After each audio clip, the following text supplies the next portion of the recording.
प्रिया जब भी अपने बच्चे को दूध पिलाती तब उसका देवर उसके पास आकर खड़ा हो जाता। लेकिन प्रिया कुछ कह नहीं पाती थी क्योंकि उसके पति की मौत हो चुकी थी और घर का सारा बोझ उसके देवर पर ही था। उसके देवर का नाम कमल था, जो देखने में बहुत ही गोरा चिट्टा और आकर्षक था। लेकिन प्रिया उससे कभी बात नहीं करती थी। लेकिन एक रात घर में सिर्फ वो दोनों ही थे। तब प्रिया अपने बच्चे को दूध पिला रही थी। तभी कमल उसके कमरे में आया और उसने बच्चे को प्रिया से अलग किया। और खुद प्रिया बहुत ही सुंदर थी, इसलिए उसके माँ बाप को उसकी बड़ी चिंता रहती थी। वो इतनी खूबसूरत थी कि कोई भी उसे देखकर मोहित हो जाता।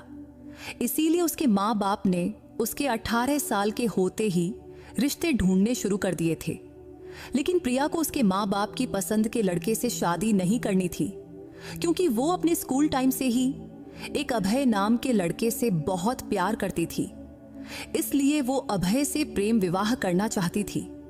लेकिन अभय देखने में उसके मुकाबले ज्यादा सुंदर नहीं था, इसलिए प्रिया के माँ बाप उसे पसंद नहीं करते थे और वो प्रिया के लिए कोई अच्छा सा गोरा चिट्टा लड़का ढूंढ रहे थे।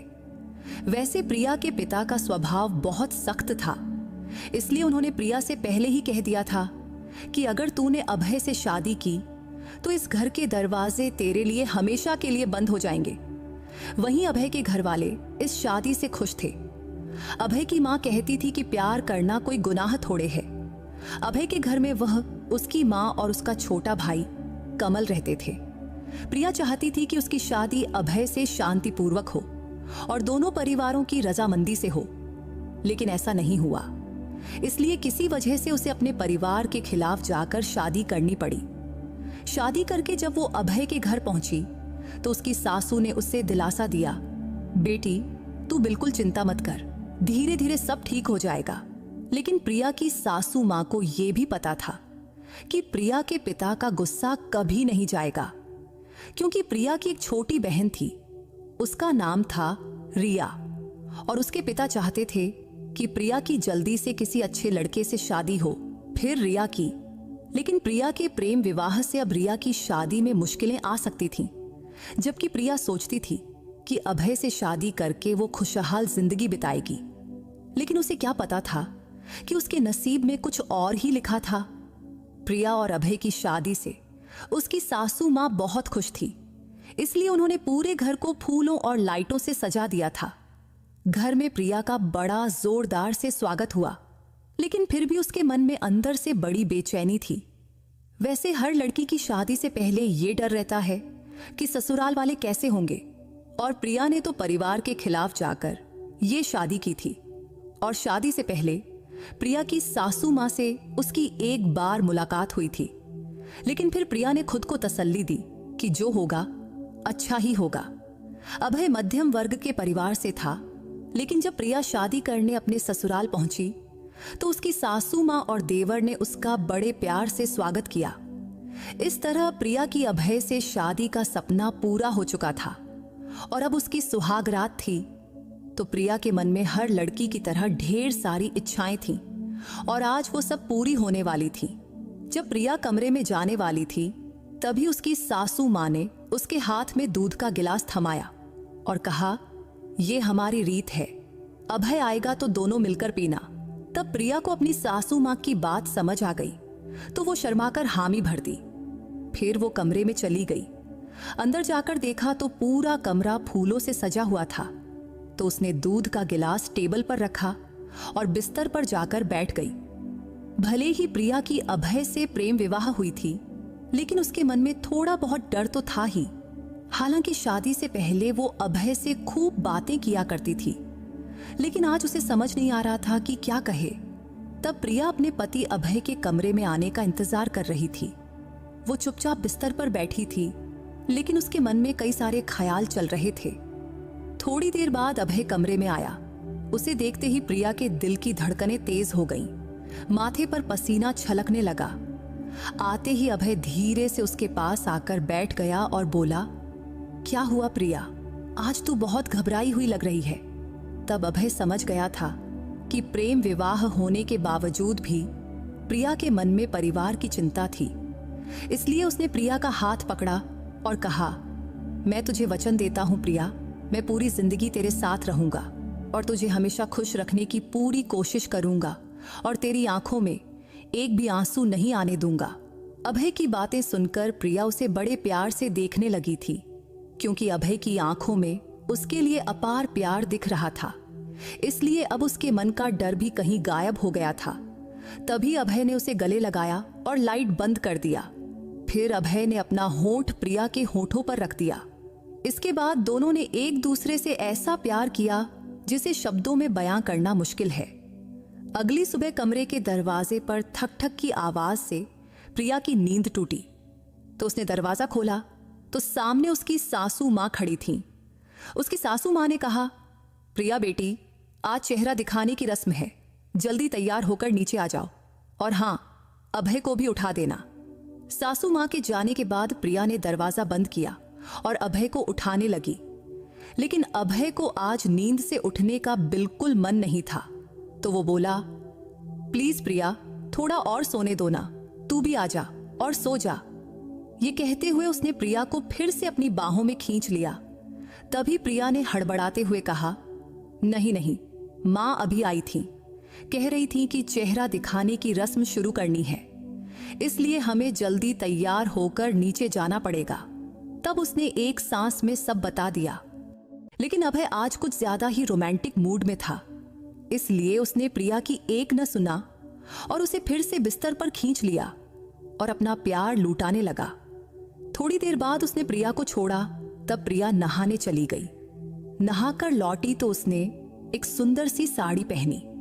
फिर अभय भी नहाकर तैयार हो गया। फिर दोनों हॉल में पहुंचे। वहां सारे मेहमान उनकी प्रतीक्षा कर रहे थे। पहले दोनों ने साथ में नाश्ता किया, फिर चेहरा दिखाने की रस्म शुरू हुई। प्रिया को देखने वाली हर औरत उसकी खूबसूरती की तारीफ कर रही थी। रस्म के दौरान प्रिया ने गौर किया कि उसका देवर कमल उसे कुछ अजीब नजरों से देख रहा था, लेकिन उसने सोचा शायद ये उसका वहम होगा, क्योंकि उसने आज पहली बार उसे ठीक से देखा था। प्रिया का वो दिन बहुत ही व्यस्त था, लेकिन वो बहुत खुश थी, क्योंकि उसने शादी को लेकर जो सपने देखे थे वो आज पूरे होते दिख रहे थे। क्योंकि प्रिया के मन में हमेशा एक डर रहता था कि कहीं उसके इस सुख को किसी की नजर न लग जाए, लेकिन उसने कभी नहीं सोचा था कि उसका ये डर सच हो जाएगा। वैसे अभय को अक्सर ऑफिस के काम से दूसरे शहर जाना पड़ता था। हालांकि तब शादी के बाद सब कुछ ठीक चल रहा था, लेकिन शादी के 7 महीने बाद अभय एक बार फिर ऑफिस के काम से बाहर गया हुआ था। लेकिन रास्ते में उसका एक भयानक हादसा हो गया, जिसमें उसकी मौके पर ही मौत हो गई। वो दिन प्रिया के लिए जिंदगी का सबसे काला दिन था। ये खबर सुनते ही प्रिया का होश उड़ गया। तब उसे यकीन ही नहीं हो रहा था कि अभय अब इस दुनिया में नहीं रहा, क्योंकि उसका मन ये मानने को तैयार ही नहीं था। क्योंकि अभय तो हमेशा कहता था कि वो इस रिश्ते को 7 जन्मों तक निभाएगा, फिर वो उसे इतनी जल्दी कैसे छोड़ सकता था। उस शाम को जब अभय का पार्थिव शरीर घर लाया गया तो उसे देख प्रिया का दिल टुकड़े टुकड़े हो गया। उसकी सासू भी अपने बेटे के लिए फूट फूट कर रो रही थी। प्रिया के मायके वालों को जब ये खबर मिली तो पुरानी बातें भूलकर वो भी अभय के अंतिम संस्कार के लिए आए। तब प्रिया रोते रोते अपनी माँ बाप से कह रही थी, माँ, आपके आशीर्वाद के बिना मेरी शादी सफल नहीं हो सकी। उसके माँ बाप ने उसे गले लगाते हुए कहा, नहीं बेटी, माँ बाप अपने बच्चों से चाहे कितना भी नाराज हों, वो उन्हें कभी बद्दुआ नहीं देते। लेकिन ये भी सच है कि नसीब में जो लिखा है उसे कोई बदल भी नहीं सकता। फिर सभी की मौजूदगी में अभय का अंतिम संस्कार पास के श्मशान में किया गया। इसके 3 दिन बाद प्रिया के माँ बाप अपने घर जाने की तैयारी करने लगे। जाते वक्त उन्होंने प्रिया को गले लगाया और विदा लिया। विदा लेते हुए प्रिया के माँ बाप उसे आशीर्वाद देकर अपने घर चले गए। इसके बाद अगले 3 हफ्ते बीत गए। 3 हफ्ते बाद प्रिया के माँ बाप फिर से उससे मिलने आए। उस वक्त प्रिया अपनी कमरे से बाहर निकल रही थी। तभी अचानक उसे चक्कर आया और वो बेहोश होकर गिर पड़ी। जब प्रिया को होश आया तो वो अस्पताल में थी। होश में आते ही डॉक्टर ने उसे देखकर कहा, प्रिया, आज से तुझे अपनी सेहत का खास ख्याल रखना होगा, क्योंकि तुम अब मां बनने वाली है। ये खबर सुनकर प्रिया को समझ नहीं आया कि वो खुश हो या दुखी। हालांकि तब पहले तो वो खुशी से फूली नहीं समाई, लेकिन फिर उसे ख्याल आया कि उसके होने वाले बच्चे को पिता का सहारा नहीं मिलेगा। यही सोचकर उसके माँ बाप भी उदास दिख रहे थे। लेकिन प्रिया की सासू माँ ये सुनकर बहुत खुश थी। तभी वो प्रिया के पास आई और बोली, बेटी, ये बच्चा मेरे बेटे की आखिरी निशानी है, इसलिए तू अब अपनी और इस बच्चे की अच्छे से देखभाल करना।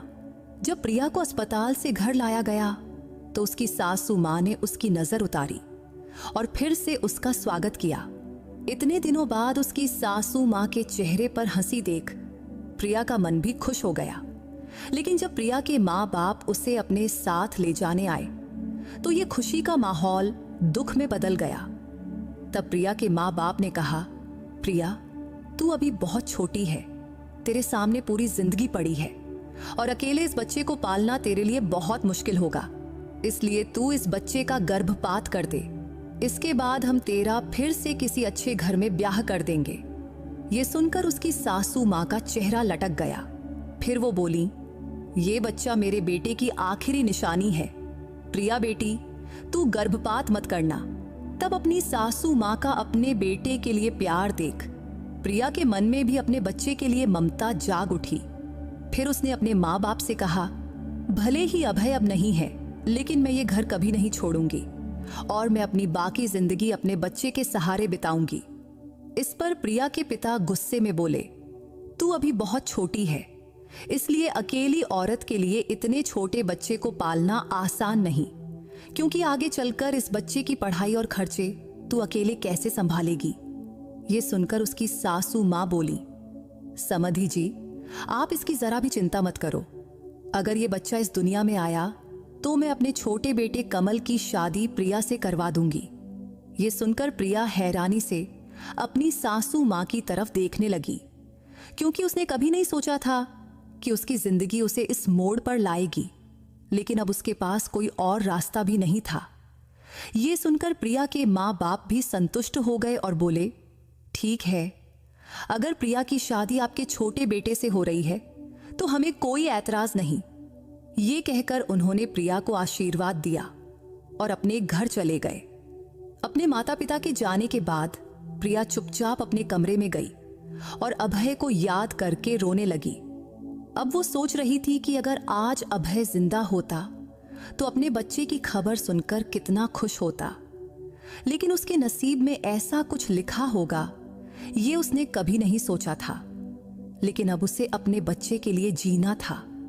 ये सोचकर प्रिया ने अपनी सेहत का ज्यादा ख्याल रखना शुरू किया। वो पौष्टिक खाना खाने लगी और फिट रहने के लिए हल्का फुल्का व्यायाम भी करने लगी।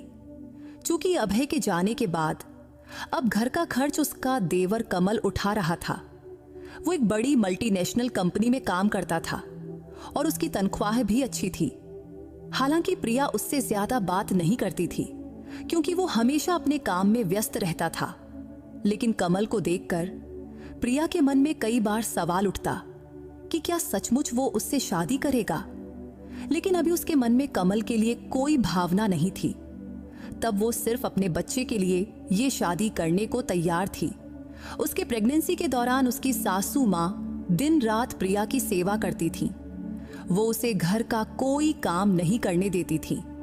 ऐसे ही 9 महीने बीत गए और प्रिया की डिलीवरी का दिन आ गया। फिर उसने एक प्यारे से बेटे को जन्म दिया। अपने नन्हे नातू को देख प्रिया की सासू माँ की खुशी का ठिकाना नहीं रहा। उन्होंने पूरे मोहल्ले में पेड़े बंटवाए। 5 दिन बाद जब प्रिया को अस्पताल से घर लाया गया तो उसकी सासू माँ ने उसका और नातू का फिर से बड़े प्यार से स्वागत किया। बेटे के जन्म की खुशी में प्रिया के माँ बाप भी उससे मिलने आए। वो अपने साथ प्रिया के लिए साड़ी और बच्चे के लिए ढेर सारे कपड़े और खिलौने लाए। ये सब देख प्रिया बहुत खुश हुई, लेकिन फिर वो अभय की याद में खो गई और वो सोचने लगी कि अगर आज अभय होता तो वो भी अपने बेटे के लिए ढेर सारे कपड़े और खिलौने लाता। ये सोचते हुए उसकी आंखों से आंसू बहने लगे। तभी प्रिया के माँ बाप ने उसकी सासू माँ से कहा, अब प्रिया की डिलीवरी हो चुकी है, तो जैसा आपने कहा था, अब आप अपने छोटे बेटे कमल की शादी प्रिया से करवा दीजिए।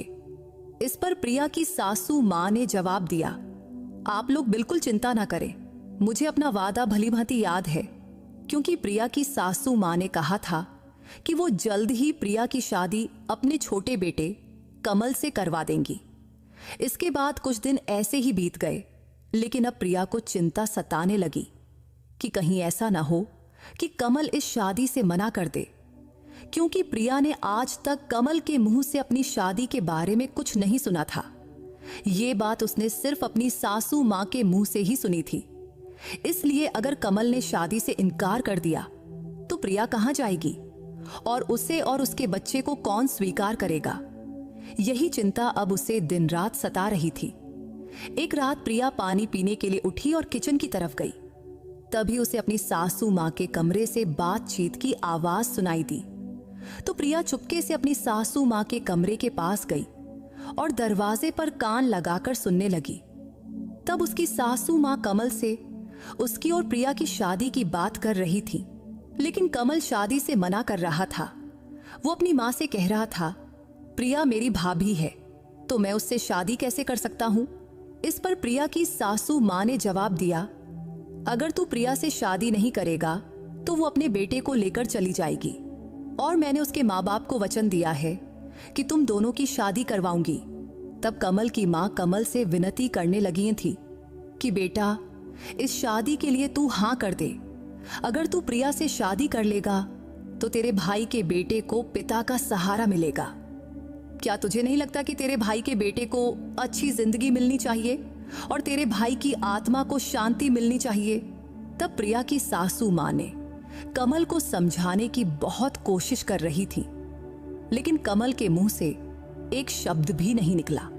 तब कमल की चुप्पी देख प्रिया चुपके से अपने कमरे में लौट गई और आज फिर से प्रिया अभय की याद में रोने लगी।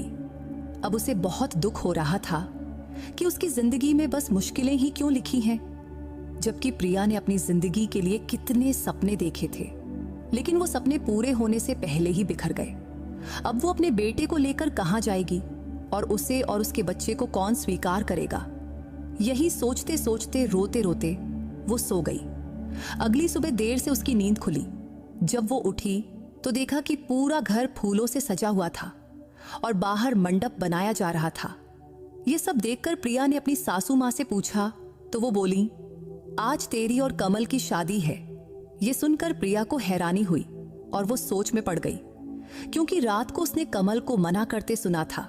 तो वो क्या था? फिर कमल इतनी जल्दी शादी के लिए कैसे राजी हो गया? लेकिन वो अपनी सासू मां से कुछ पूछ न सकी। तभी उसकी सासू मां ने उसे शादी के लिए एक सुंदर साड़ी दी और कहा, ये तेरी शादी की साड़ी है, ये पहनकर जल्दी तैयार हो जा बेटी। वह साड़ी देखकर प्रिया फिर अभय की यादों में खो गई। वो सोचने लगी कि अगर आज अभय जिंदा होता तो उसे ये साड़ी दोबारा नहीं पहननी पड़ती, लेकिन अब नसीब में जो लिखा है उसे कोई नहीं बदल सकता। तब प्रिया दूसरी बार वह साड़ी पहन रही थी और साड़ी पहनते वक्त उसे अपने नसीब पर बहुत गुस्सा आ रहा था। कुछ देर बाद वो तैयार होकर कमरे से बाहर निकली तो उसकी सासू मां ने उसे मंडप में बिठाया। तभी उसकी नजर कमल पर पड़ी। मंडप में बैठा कमल बिल्कुल उदास लग रहा था। उसके चेहरे पर जरा सी भी खुशी नहीं दिख रही थी और वो सिर झुकाए चुपचाप बैठा था। उसे देखकर ऐसा लग रहा था कि वो ये शादी मजबूरी में कर रहा है। ये सब देखकर प्रिया को भी एहसास हुआ कि वो भी तो ये शादी मजबूरी में ही कर रही है। तब प्रिया और कमल की शादी बड़े सादे तरीके से हुई। इस शादी में प्रिया के माँ बाप भी मौजूद थे। शादी के बाद दोनों ने बड़ों के पैर छूकर आशीर्वाद लिया। उस रात जब उसकी सासू मां ने प्रिया को कमल के कमरे में भेजा तो वो बहुत घबरा रही थी, क्योंकि उसे नहीं पता था कि आज कमल उससे कैसा बर्ताव करेगा। इसलिए ये रात उसकी जिंदगी की सबसे अजीब रात हो सकती थी। यही सोचते सोचते वो बहुत परेशान हो रही थी। फिर भी प्रिया चुपचाप बिस्तर पर जाकर बैठ गई और कमल का आने का इंतजार करने लगी। इंतजार करते करते रात के 1 बज गए, लेकिन कमल कमरे में नहीं आया। रात के 1:30 बजे जब कमल कमरे में आया तो प्रिया को जागते देख भी वो उससे कुछ नहीं बोला। तब प्रिया भी उससे कुछ नहीं बोली, क्योंकि आज उनका रिश्ता बदल चुका था और आज वो पति पत्नी बन चुके थे। लेकिन फिर भी उनके बीच पति पत्नी जैसी कोई भावना नहीं दिख रही थी।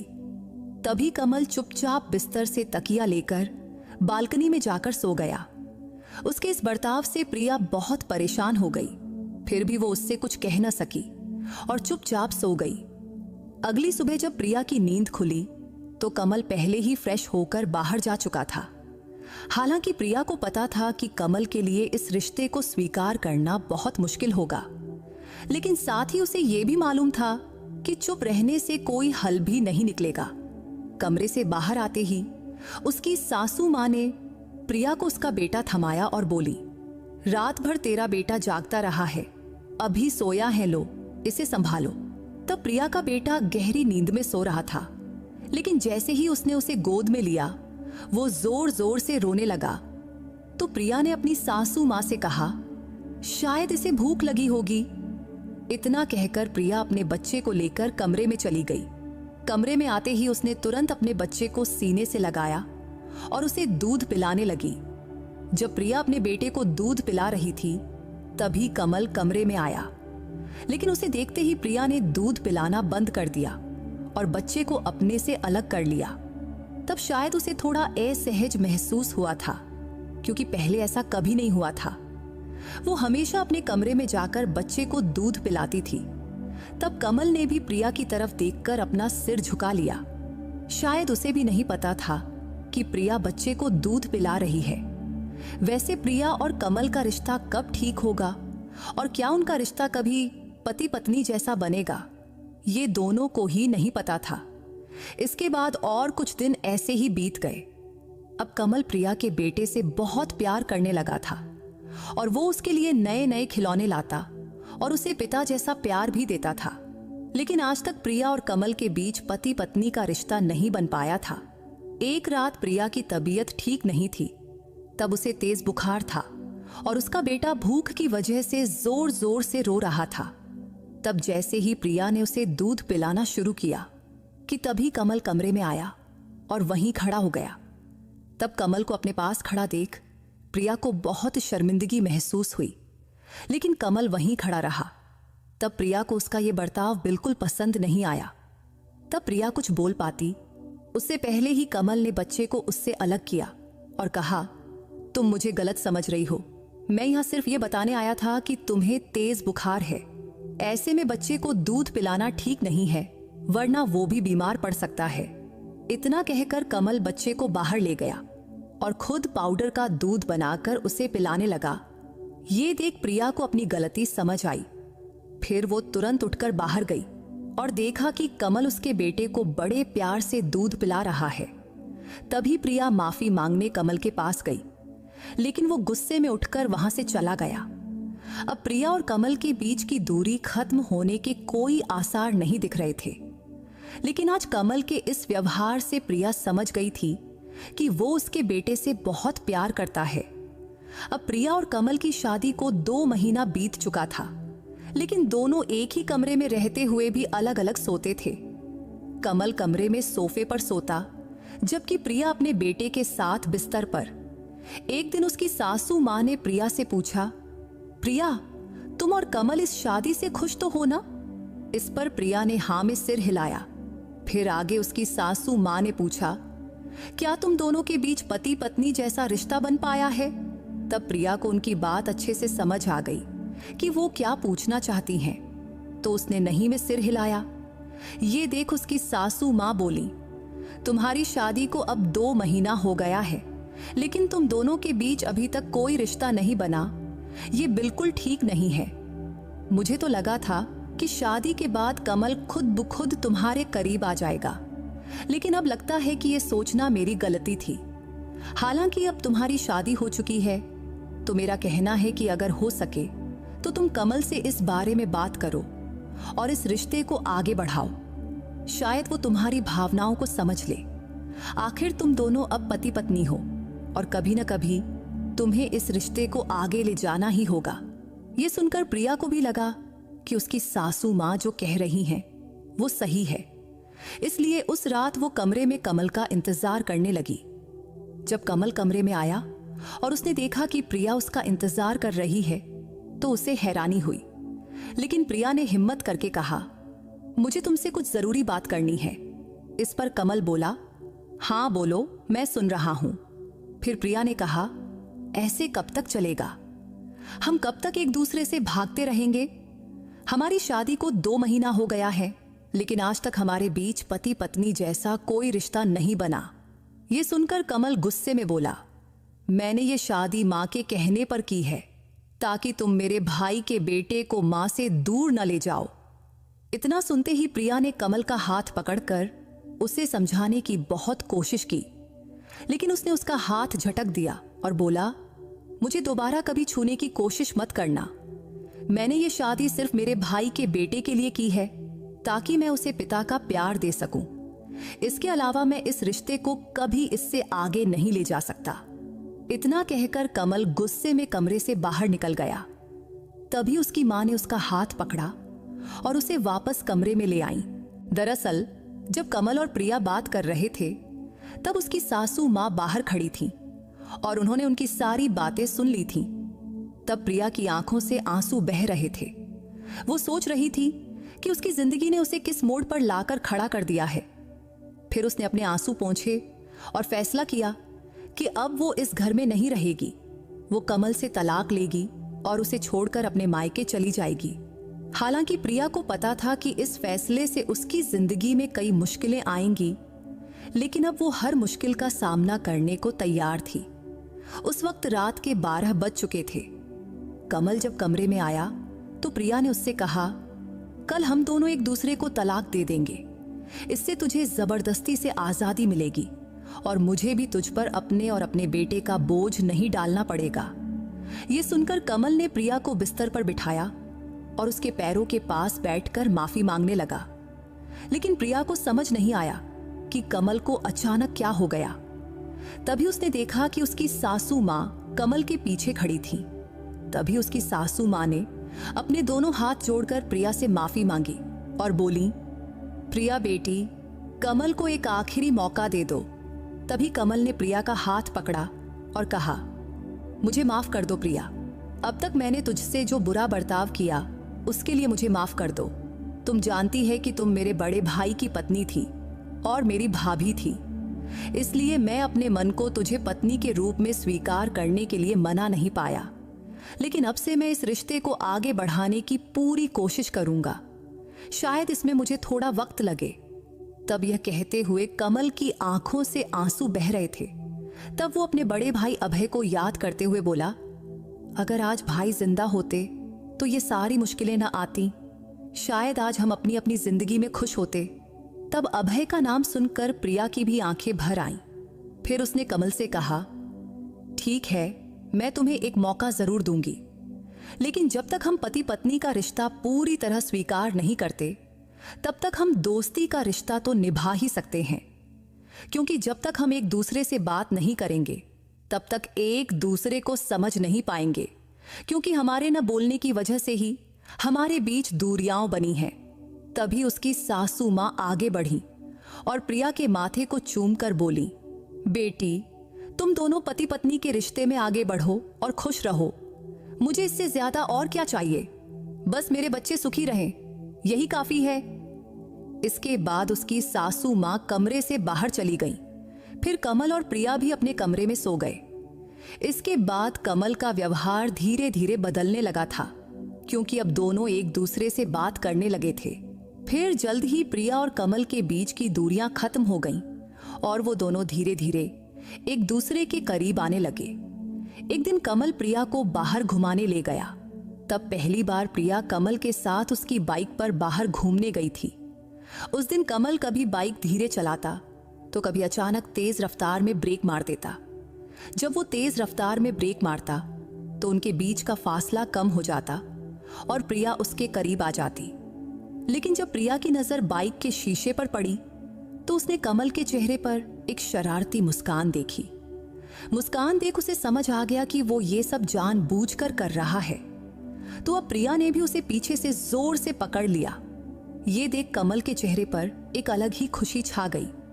उस शाम को जब वो दोनों घर लौटे तो प्रिया दौड़कर घर के अंदर गई, लेकिन उसने देखा कि घर में कोई नहीं है, तो उसे अपने बेटे की चिंता होने लगी। वहीं कमल उसे पीछे से पुकार रहा था। जब कमल उसके पास आया तो प्रिया ने पूछा, मेरा बेटा कहाँ है? तो कमल ने जवाब दिया, तुम उनकी जरा भी चिंता मत करो प्रिय, माँ और बच्चे वो दोनों मासी के घर गए हैं और कल सुबह तक वापस आ जाएंगे। इसके बाद कमल प्रिया को अपने कमरे की ओर ले गया। तब कमरे का दरवाजा खोलते ही प्रिया ने देखा कि पूरा कमरा फूलों से सजा हुआ था। यह देखकर वो हैरान भी हुई और खुश भी।